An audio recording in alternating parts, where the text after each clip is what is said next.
Scenes and Adventures in the Semi-Alpine region of the Ozark Mountains of Missouri and Arkansas, 1853, by Henry Rowe, Schoolcraft. Chapter 9, Part 2, Number 20. I observed a small stream of pure water coming in on the north side, which issued through an opening in the hills. And as this ran in the general direction we were pursuing, the guides led up it. We were soon enclosed in a lateral valley, with high corresponding hills, as if in remote ages they had been united. Very soon it became evident that this defile was closed across and in front of us.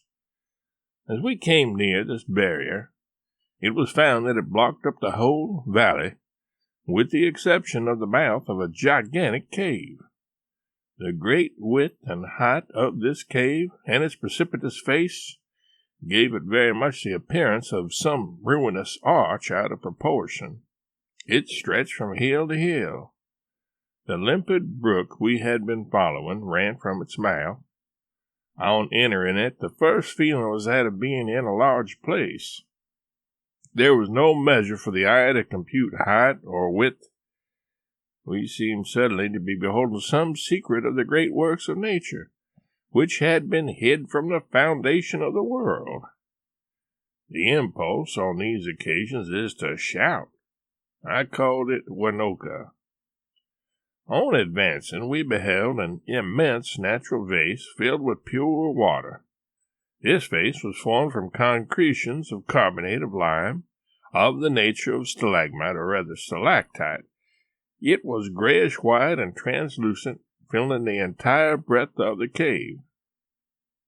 But what was still more imposing, another vase of similar construction was formed on the next ascending plateau of the floor of the cave. The water flowed over the lips of this vase into the one below. The calcareous deposit seems to have commenced at the surface of the water, which, continually flowing over the rims of each vase, increases the deposit.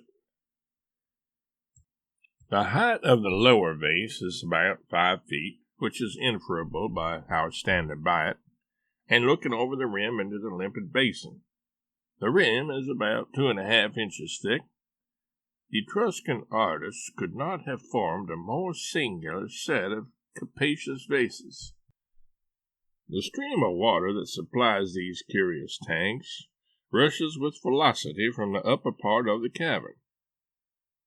The bottom of the cave is strewed with small and round calcareous concretions about the size of ounce balls, of the same nature with the vases. They are in the condition of stalagmites. These concretions are opaque and appear to have been formed for the impregnated waters percolating from the roof of the cavern. There are evidences of nitric salts in small crevices. Geologically, the cavern is in the horizontal limestone, which is evidently metalliferous. It is the same calcareous formation which characterizes the whole Ozark range. Ores of lead, the sulfurates, were found in the stratum in the bed of a stream at no great distance north of this cave, and its exploration for its mineral wealth is believed to be an object of practical importance. I had now followed the geological formation of the country far southwestwardly. The relative position of the calcareous lead-bearing stratum had everywhere been the same when not disturbed or displaced.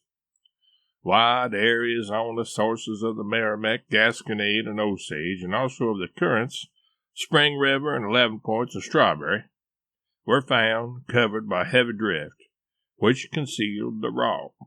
But wherever valleys had been cut through the formation by the stream, and the strata laid bare, they disclosed the same horizontality of deposit and the same relative position of limestone and sandstone rock.